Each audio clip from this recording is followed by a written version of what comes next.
करते हैं। सीएम योगी आदित्यनाथ ने विपक्ष पर जमकर हमला बोला है। सीएम ने कहा, पहले किसान अपने खेत में जाने से डरता था, पहले भूमाफियाओं का राज था, 2017 से पहले यूपी में पलायन होता था।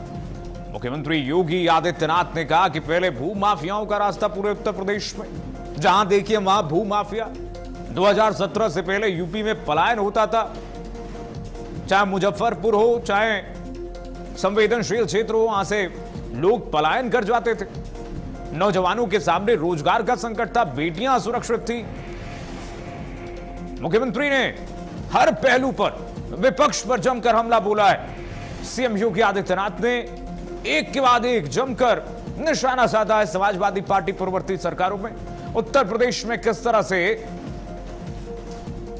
अराजकता का माहौल था, उसका जिक्र मुख्यमंत्री योगी आदित्यनाथ ने अपने संवाद में, अपने संबोधन में किया है। सीएम ने कहा कि 2017 से पहले यूपी में पलायन का दौर था, लोग पलायन कर जाते थे। उत्तर प्रदेश में लोग डर के मारे दूसरे राज्यों में, दूसरे जिलों में जाकर के बसते थे कि कहीं उनकी बहन बेटियां असुरक्षित महसूस करती थी, कहीं उनके साथ कुछ हो ना जाए। मुख्यमंत्री ने यहां पर करोड़ों की विकास परियोजनाओं की सौगात दी है। बांदा को, वो बांदा जहां पर पिछले लंबे समय से आपने देखा होगा कि भीषण गर्मी पड़ी है और रिकॉर्ड टूटा। बांदा देश का सबसे गर्म जिला घोषित किया गया। बांदा जहां पर पानी की समस्या थी पहले, लेकिन अब बांदा विकास की पटरी पर दौड़ रहा है। ऐसे में मुख्यमंत्री योगी आदित्यनाथ ने कहा कि बांदा में भी कानून व्यवस्था हमने सुदृढ़ की है। पहले बेटियां असुरक्षित महसूस करती थी। बांदा में पहले निवेश के लिए यहां पर निवेशकर्ता आने से डरते थे, लेकिन आज हमने करोड़ों की परियोजनाओं का लोकार्पण और शिलान्यास किया है, जिससे कि बांदा अब सशक्त हो चुका है, विकास के पथ पर आगे बढ़ रहा है। हो पाई थी, न नौकरी थी, न रोजगार था, न सुरक्षा की कोई बेहतर व्यवस्था थी। थाने में एफआईआर भी नहीं होती थी। नौजवान प्लान कर रहा था, अन्नदाता किसान आत्महत्या कर रहा था, व्यापारी भय के साए में जी रहा था, बेटी असुरक्षित थी और वह बुंदेलखंड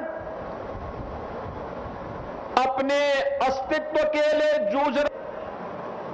आज मुझे आकर के अच्छा लगता है, अब बुंदेलखंड बेहतरीन कनेक्टिविटी से जुड़ा हुआ है। पेयजल की सुविधा तैयार हो रही है, हर खेत को पानी की सुविधा प्रदान करने की कार्रवाई आगे बढ़ रही है। अब जब सरकारी नौकरी के विज्ञापन निकलते हैं और फिर नियुक्ति की प्रक्रिया पूरी होती है, तो नियुक्ति पत्र वितरण करते समय मैं देखता हूं कि हमारे बांदा के नौजवान भी नियुक्ति पत्र प्राप्त करते हैं। जो कभी सपना था, आज वह साकार हो रहा है। उस सपने को साकार किया है डबल इंजन की इस भारतीय जनता पार्टी की सरकार ने, और उस सपने को साकार करने के लिए अगर श्रेय किसी को दिया जा सकता है तो आप सभी जनता जनार्दन इसकी हकदार है, क्योंकि आप ही ने प्रकाश द्विवेदी को भी जिता के भी। आइए बढ़ेंगे आगे। बड़ी खबर इस बीच आ रही है मिर्जापुर से। मिर्जापुर में पंकज चौधरी ने अयोध्या मंदिर में हुई चोरी मामले पर विपक्ष पर तीखा हमला बोला है। उन्होंने कहा कि जो लोग कभी भगवान राम के अस्तित्व पर सवाल उठाते थे, वही आज राम की बात कर रहे हैं। पंकज चौधरी ने कहा कि चोरी की घटना बेहद दुर्भाग्यपूर्ण है, एसआईटी जांच कर रही है और दोषी कोई भी हो उसे बख्शा नहीं जाएगा। साथ ही उन्होंने दावा किया कि विकास और जन कल्याण के दम पर भारतीय जनता पार्टी 2027 में भी उत्तर प्रदेश में पूर्ण बहुमत, प्रचंड बहुमत की सरकार बनाएगी। सुनिए जरा क्या कुछ कहा पंकज चौधरी।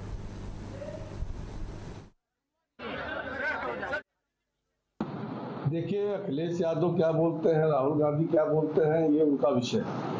और अगर आप देखें तो इसके पहले चाहे चुनाव आयोग हो, चाहे कोर्ट के ऊपर भी वो लोग कहीं ना कहीं आरोप प्रत्यारोप करते रहे। और राम जन्मभूमि का जहाँ तक सवाल है, हम सबको भी बहुत दुख है उस बात का। एक खेत का विषय है, एक दुर्भाग्यपूर्ण घटना हो गई है, लेकिन आप इतना विश्वास रखें कि हमारी सरकार, चाहे दिल्ली की हो चाहे उत्तर प्रदेश की सरकार हो, कड़ा से कड़ा स्टेप भी उठा रही है। और निश्चित तौर से मैं आपको बताना चाहता हूँ कि कोई भी दोषी चाहे कितना भी बड़ा होगा, वो बख्शा नहीं जाएगा।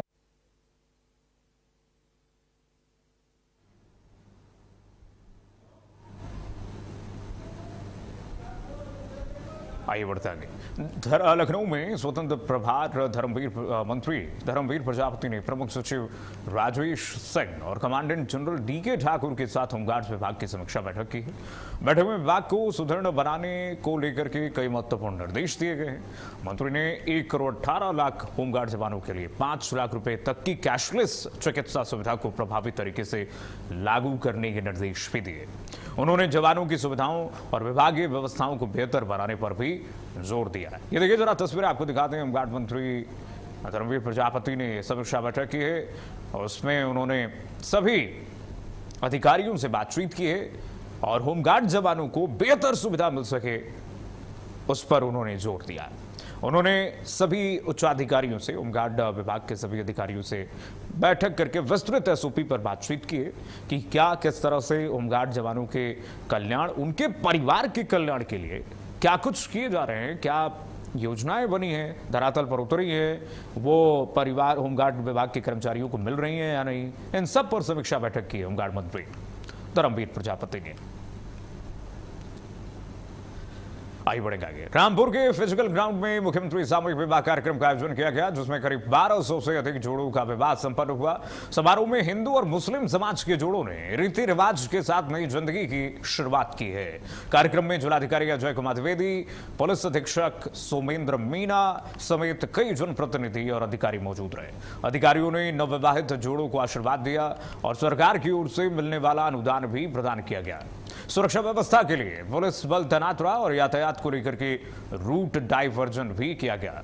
ये देखिए जरा तस्वीरें आपको दिखाते हैं। मुख्यमंत्री सामूहिक विवाह समारोह की तस्वीर है, जहां पर सामूहिक विवाह में करीब 1200 से ज्यादा जोड़ों का विवाह कराया गया है, जिसमें हिंदू भी हैं, मुस्लिम भी हैं, अनेक समूह से जोड़े थे। वैदिक रीति रिवाज के साथ हिंदू जोड़ों का और अपने परंपरा और रीति रिवाज के साथ मुस्लिम जोड़ों का यहां पर निकाह और शादी कराई गई। हिंदू विवाह अधिनियम के तहत यहां पर वैदिक रीति रिवाज के तहत शादी कराई गई। देखिए जरा 1200 से ज्यादा जोड़े जीवन साथी बने हैं, अपनी जीवन संगनी के साथ यहां बैठे थे और मुख्यमंत्री सामूहिक विवाह समारोह में उन्हें गिफ्ट भी दिया गया। सरकार की तरफ से जो सौगात मिलती है वो भी दिया गया है। पुलिस बल तैनात रहा, ऐसा सुरक्षा के पुख्ता इंतजाम रहे। यातायात को लेकर के रूट डाइवर्जन भी किया गया था। तमाम व्यवस्थाएं यहां पर चाक चौबंदी की। और अब खबर आगरा से। आगरा पुलिस कमिश्नरेट ने साइबर अपराधियों के खिलाफ बड़ा अभियान चलाया है। पुलिस आयुक्त के निर्देश पर सर्विलांस एसओजी, साइबर सेल और साइबर थाना टीमों ने एक साथ 100 स्थानों पर दबिश दी है। कार्रवाई में 178 साइबर शिकायतों का सत्यापन करके 60 लोगों को पूछताछ के लिए हिरासत में लिया गया है, जबकि 16 थानों में मुकदमे दर्ज किए गए हैं। पुलिस को करीब 50 करोड़ रुपए के साइबर लेन देन के साक्ष्य मिले हैं। जांच में मैट्रिमोनियल फ्रॉड, गेमिंग फ्रॉड और म्यूल अकाउंट नेटवर्क जैसे मामलों का खुलासा हुआ है। पुलिस विदेशी कनेक्शन और ठगी की रकम की रिकवरी को लेकर के आगे की जांच भी कर रही है। ये देखिए जरा, पुलिस ने इन्हें गिरफ्तार किया है और लगातार इनके मोडस ऑपरेंडी के बारे में पुलिस खंगाल रही है, जांच जारी है।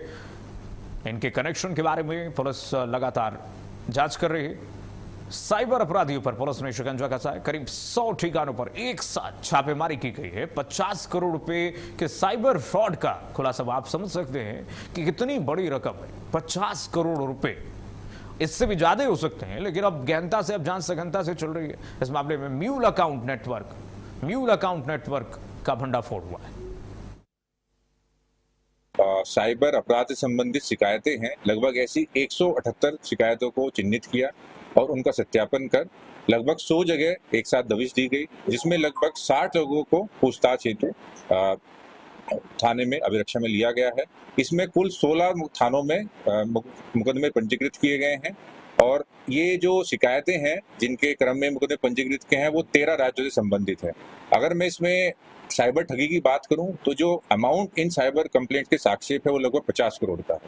और ये साइबर अपराध जो कारित किए गए वो अलग अलग तरीके के हैं। जैसे इसमें कुछ ऐसे हैं कि जो मैट्रिमोनियल पर अकाउंट बनाकर जिसमें युवतियों के साथ ठगी। और बढ़ेगा कि यूपी मुरादाबाद से खबर है। मुरादाबाद में प्रशासन बड़ी कार्रवाई करते हुए कल्याणपुर एतमाली गांव में करीब 93 हेक्टेयर सरकारी भूमि को कब्जा मुक्त करा लिया है। डीएम डॉक्टर राजवेंद्र पेंसिया ने बताया कि करीब 1.5 महीने से चल रही कार्रवाई में चकबंदी की धारा 9 के तहत 111 लोगों के अवैध कब्जे हटा दिए गए हैं। उन्होंने बताया कि करीब 55 हेक्टेयर भूमि का मामला भी न्यायालय में विचाराधीन है। डीएम ने साफ कहा है कि तालाब, नदी, चारगाह समेत सरकारी जमीनों पर अवैध कब्जों के खिलाफ अभियान आगे भी जारी रहेगा और मुक्त कराई गई भूमि का इस्तेमाल जनहित के कार्यों में किया जाएगा, सरकारी कार्यों में किया जाएगा। प्रशासन का ये बड़ा एक्शन देखने को मिला है। करीब 93 हेक्टेयर सरकारी जमीन कब्जा मुक्त करा दी गई है। यूपी मुरादाबाद में जिलाधिकारी के निर्देश के बाद अवैध कब्जों से अतिक्रमण हटाया गया है। प्रशासन बड़ा एक्शन किया है यहाँ पर, जिससे हड़कंप मचा हुआ है अवैध अतिक्रमणकारियों में। और प्रशासन की तरफ से ये कहा जा रहा है, जिलाधिकारी स्पष्ट निर्देश दिया है कि अगर ऐसी कहीं भी अवैध तरीके से अतिक्रमण है उस पर आगे भी कार्रवाई ऐसे जारी रहेगा। और सख्त चेतावनी उन अतिक्रमणकारियों के खिलाफ दे दी गई है जिला प्रशासन की तरफ से कि अब अवैध अतिक्रमण बर्दाश्त नहीं की जाएगी। जीरो टॉलरेंस की नीति के तहत प्रशासन यहां पर कार्रवाई करेगा और जो भी भूमि है अवैध तरीके से जहां पर अतिक्रमण किया गया है उसको मुक्त करा करके वहां पर जनहित के कार्यों में वो इस्तेमाल किया जाए भूमि। तो मुरादाबाद प्रशासन ने बड़ी कार्रवाई की है। अवैध कब्जों पर बड़ी कार्रवाई करते हुए अतिक्रमण को हटाया गया है। प्रशासन बड़ा एक्शन लिया है। आज एक बड़ी भूमि लगभग 93 हेक्टेयर की खाली कराई गई है। पिछले 1.5 महीने से लगातार कार्रवाई चल रही थी कल्याणपुर एतमाली ग्राम में और वहाँ पे 55 हेक्टेयर की जो भूमि है उसमें मेरे न्यायालय में वाद दर्ज है। यदि हम दोनों को मिलाएं तो लगभग 150 हेक्टेयर भूमि होगी, लेकिन वर्तमान में कल तक कुल 93 हेक्टेयर की भूमि खाली कराई गई है। और भविष्य में भी यदि सार्वजनिक उपयोग की भूमि है, चाहे वो नदी की है, रेत की है, खेत खलिहान, चारागाह की है, खाद के गड्ढे की है या तालाब की भूमि है, उस पर किसी भी प्रकार का कब्जा है वो खाली। और बढ़ेंगे आगे। पश्चिमी उत्तर प्रदेश के कुख्यात अपराधी और 1 लाख रुपए के इनामी बदमाश योगेश मलिक और योगेश भदौड़ा को उत्तराखंड के उधम सिंह नगर से आईटीआई थाना पुलिस ने गिरफ्तार कर लिया है। उसके कब्जे से करीब 315 बोर का तमंचा और 30 जिंदा कारतूस बरामद हुआ है। मेरठ के भदौड़ा गांव निवासी योगेश पर हत्या, लूट, डकैती, गैंगस्टर्स और आर्म्स एक्ट समेत 46 मुकदमे दर्ज हैं। पुलिस के मुताबिक नवंबर 2025 में जमानत पर जेल से बाहर आया था और कोर्ट में पेश न होने के बाद फरार चल रहा था। फिलहाल पुलिस उससे पूछताछ कर रही है। और बढ़ेगा की खबर यूपी के बहराइच से है। बहराइच पहुंचे समाजवादी पार्टी के पूर्व मंत्री और राष्ट्रीय सचिव राम आश्रय विश्वकर्मा ने पार्टी कार्यालय में प्रेस वार्ता की है। पीडीए जनसंवाद कार्यक्रम को लेकर के पहुंचे राम आश्रय ने 2027 में सपा की सरकार बनने का दावा किया। राम मंदिर चंदा चोरी मामले पर उन्होंने सरकार पर आरोप लगाते हुए कहा कि बड़े लोगों को बचाया जा रहा है और छोटे कर्मचारियों को बलि का बकरा बनाया जा रहा है। उन्होंने एसआईटी जांच पर भी सवाल उठाए और कहा कि जनता अब सब समझ चुकी है। और इस बयान के दौरान उन्होंने भारतीय जनता पार्टी पर भी जमकर हमला बोला।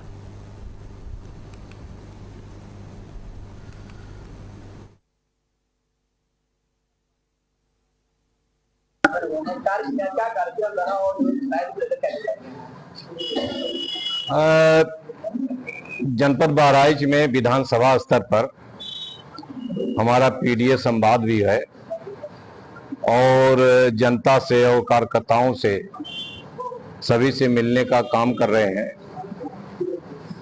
और सबसे अपील कर रहे हैं कि इस बार लोग भारतीय जनता पार्टी की सरकार को हटाएं और समाजवादी पार्टी की सरकार बनाएं। और बढ़ेगा कि यूपी कानपुर से खबर है। कानपुर के महाशोरन गांव में ग्राम प्रधान साधना और पंचायत सचिव राजेश पाल के खिलाफ सरकारी धन के कथित गबन का मुकदमा दर्ज किया गया है। आरोप है कि कंपोजिट विद्यालय और आंगनबाड़ी केंद्र के निर्माण से पहले ही 1,99,914 रुपए फर्म कामतगिरी के खाते में ट्रांसफर कर दिए गए। जांच में दोनों को दोषी पाए जाने के बाद बीडीओ राजवीर कटियार की शिकायत पर मामला दर्ज किया गया है। पुलिस पूरे मामले की जांच में जुटी हुई है। देखिए जरा। एफआईआर दर्ज करा दी गई। इस मामले में पुलिस सघनता जांच कर रही है कि आखिरकार कौन कौन इस नेक्सस में शामिल है और उस पर कार्रवाई क्या की जानी है। गंभीर धाराओं में मुकदमा दर्ज किया गया है। कामदागिरी ने मुकदमा दर्ज कराया गया है। जांच में दोषी पाए गए बीडीओ ने भी केस दर्ज कराया गया है। महाशरण के ग्राम प्रधान और सचिव पर एफआईआर दर्ज की गई है। बढ़ेगा आगे खबर झांसी से। झांसी में एसएसपी बीबीजीटीएस मूर्ति के निर्देशन में थाना सीपरी बाजार पुलिस ने लूट की वारदात का खुलासा किया है और आरोपियों को गिरफ्तार कर लिया है। पुलिस ने उनकी निशानदेही पर लूटी गई कार को क्षतिग्रस्त अवस्था में बरामद किया है, जबकि 2 आरोपी अभी फरार बताए जा रहे हैं, जिनकी तलाश जारी है। पीड़ित की तहरीर पर थाना सीपरी बाजार में मुकदमा दर्ज करके पुलिस ने जांच शुरू कर दी है। तो यूपी के झांसी में 2 आरोपियों की तलाश जारी है। देखिए जरा, थाना सीपरी बाजार पुलिस ने बड़ी कार्रवाई करते हुए जो वाहन है उसे तो जब्त कर ही लिया है। 48 घंटे के भीतर घटना का खुलासा भी पुलिस ने यहां पर कर दिया है। बढ़ेंगे आगे यूपी के रायबरेली से खबर। रायबरेली में शाश्वत अस्पताल के संचालक डॉक्टर अमित सिंह समेत 4 अन्य लोगों के खिलाफ मुकदमा दर्ज किया गया। आरोप है कि टॉन्सिलाइटिस के ऑपरेशन के बाद 10 वर्षीय बच्ची शिवानी कोमा में चली गई और इलाज के दौरान अपोलो अस्पताल में उसकी मौत हो गई। परिजनों की शिकायत पर डीएम के निर्देशों से हुई जांच में अस्पताल का रजिस्ट्रेशन नहीं मिलने का खुलासा हुआ है। सीएमओ की ओर से बिना पंजीकरण, बिना रजिस्ट्रेशन संचालन और लापरवाही के आरोप में एफआईआर दर्ज कराई गई है, जबकि परिजनों ने भी डॉक्टरों के खिलाफ अलग मुकदमा दर्ज कराया है। प्रशासन ने मामले की निष्पक्ष जांच का भरोसा दिया है, आश्वासन दिया है। प्रशासन कह रहा है कि जांच जारी रहेगी।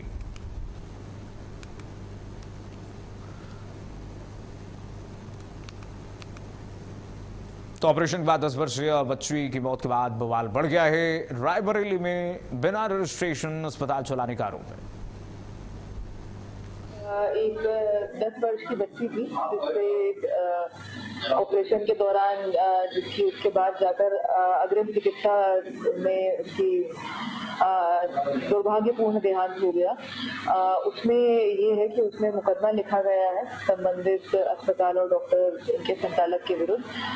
उसमें जो क्लिनिक था वो अनरजिस्टर्ड पाया गया, तो स्वास्थ्य विभाग की तरफ से भी उसमें तहरीर दी गई है और परिजनों की तरफ से भी दी गई है और मुकदमा दर्ज किया गया है। और यूपी कानपुर के सरसौल क्षेत्र में घाघूखेड़ा गांव में एक स्कूली बस खंती में उतर गई है और लेकिन चालक की सूझबूझ से बड़ा हादसा टल गया। बस में सवार सभी बच्चे सुरक्षित बताए जा रहे हैं। जर्जर सड़क हादसे की मुख्य वजह बने हैं। घटना के बाद ग्रामीणों ने प्रशासन पर लापरवाही का आरोप लगाते हुए कहा कि कई बार शिकायत के बावजूद सड़क की मरम्मत नहीं कराई गई प्रशासन की तरफ से, जिससे आए दिन हादसों का खतरा बना रहता है। और अब तो देखिए मानसून की शुरुआत हो रही है और ऐसे में पहली बारिश में इस तरीके से हादसे देखने को मिल रहा है। मुड़ेंगे आगे यूपी के पीलीभीत में तालाब में युवक का शव मिलने से हड़कंप मच गया। बताया जा रहा है कि युवक बीती रात रहस्यमय परिस्थितियों में घर से गायब हो गया था। सुबह तालाब में शव मिलने की सूचना पर पुलिस और फॉरेंसिक टीम मौके पर पहुंची। पुलिस ने शव को कब्जे में लेकर पोस्टमार्टम के लिए भेज दिया है। फिलहाल मौत के कारणों का पता लगाने के लिए जांच की जा रही है। मृतक के भाई ने मामले को लेकर के जानकारी दी है। तो मामले को लेकर के पुलिस को जानकारी दी गई है मृतक के भाई की तरफ से। फिलहाल मौत कारणों का पता लगाने के लिए जांच कर रही है पुलिस। टीम मौके पर पहुंची है। पुलिस ने शव कब्जे में लेकर पोस्टमार्टम के लिए भेज दिया है। विस्तृत रिपोर्ट आने का इंतजार किया जा रहा है। क्या वजह है मौत का, इस बारे में पुलिस जांच में जुटी हुई। सुबह तालाब में शव मिलने से सूचना पर पुलिस और फॉरेंसिक टीम वहां पर पहुंची है और देखिए किस तरह से ग्रामीणों की वहां पर भीड़ लग गई, अफरा तफरी मच गई, स्थिति वहां पर सनसनी वाली हो गई। और यूपी के मैनपुरी के बेवर थाना क्षेत्र के गग्गरपुर गांव में निर्माण कार्य के दौरान करंट लगने से एक मजदूर की दर्दनाक मौत हो गई है। कमलपुर निवासी 34 वर्षीय दरवेश लिंटर डालने काम कर रहे थे, तभी अचानक बिजली के करंट की चपेट में आ गए। गंभीर हालत में उन्हें सामुदायिक स्वास्थ्य केंद्र बेवर ले जाया गया, जहां डॉक्टर ने मृतक घोषित कर दिया। घटना के बाद परिवार में कोहराम मच गया। सूचना पर पहुंची पुलिस ने शव कब्जे में लेकर पोस्टमार्टम के लिए भेज दिया है और मामले की जांच शुरू कर दी गई है। यूपी मैनपुरी में पुलिस ने इस मामले में जांच गहनता से शुरू कर दी है।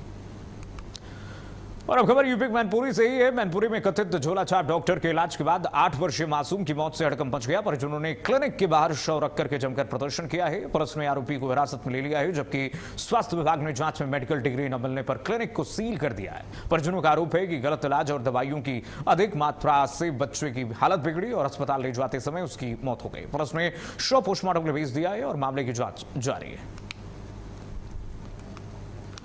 तो पुलिस इस मामले में जांच शुरू कर चुकी है। बच्चे की मौत से हड़कंप बचा हुआ है। अस्पताल ले जाते समय उसकी मौत हो गई। पुलिस ने पोस्टमार्टम के लिए भेज दिया है। फिलहाल बताया जा रहा है, परिजनों का आरोप है कि गलत इलाज और दवाइयों की अधिक मात्रा से, ओवरडोज से बच्चे की हालत बिगड़ी है और उसके बाद उसकी मौत हुई है। इसे बुखार आया था, परसों आया था, तभी यहाँ से ली दवाई। फिर आज आया तो हम मशीन पे जा रहे थे, तो मैंने अपनी पत्नी से बोला हमने जल्दी लेके आओ, रुपए 1000 डाल के लाना। एकदम हम आए, इनने बोला कि चेकअप कराइए। हमने चेकअप किया, करवाया, हमने चेकअप करके दवाई ले, तो चेक करके जब दवाई लगाई और मेला लाता हुआ वह तो बुखार आते गर्म, और जो 10 मिनट दवाई जो बोतलें लगी और फिर मेले ला के हाथ पैर ठंडे सुन में घबराहटे बनी, जे हाथ पैर के ठंडे होते हैं। तो जे जब बोले तू कच्चे दिल को है तू रंधे जे TLC है ठंडो है, वैसे ठंडो मौत है तो ये हाथ पैर ठंडे हुए, लेकिन इनने नहीं मानी। यूपी के इटावा के अलीगंज कस्बे में टॉकीज रोड स्थित एक मकान में गुरुवार सुबह अचानक भीषण आग लग गई। आग की चपेट में आकर के कार और एक 3 व्हीलर, 2 बाइक और 1 इलेक्ट्रिक स्कूटर और अन्य सामान जल करके राख हो गए हैं। सूचना मिलते ही फायर ब्रिगेड की टीम मौके पर पहुंची और कड़ी मशक्कत बाद आग पर काबू पा लिया गया है, जिससे आसपास के इलाके में आग फैलने से बचा लिया गया। पुलिस के मुताबिक शुरुआती जांच में शॉर्ट सर्किट से आग लगने की आशंका बताई जा रही है, जबकि वास्तविक कारणों और नुकसान का आकलन किया जा रहा है। लगातार शॉर्ट सर्किट की आशंका जताई जा रही है। फिलहाल जांच जारी है।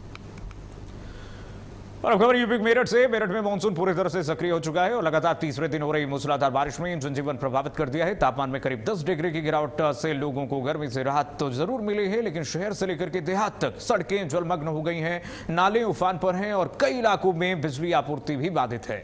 जलभराव के कारण लोग घरों में क्या धोने को मजबूर है। त्राहिमाम मचा हुआ है। लगातार खराब मौसम को देखते हुए डीएम ने गुरुवार को 9वीं कक्षा तक के सभी स्कूल बंद रखने के निर्देश जारी कर दिए हैं। और चलिए इसी के साथ देश के उत्तर में बस इतना ही। खबरें लगातार जारी है, देखते रहिए।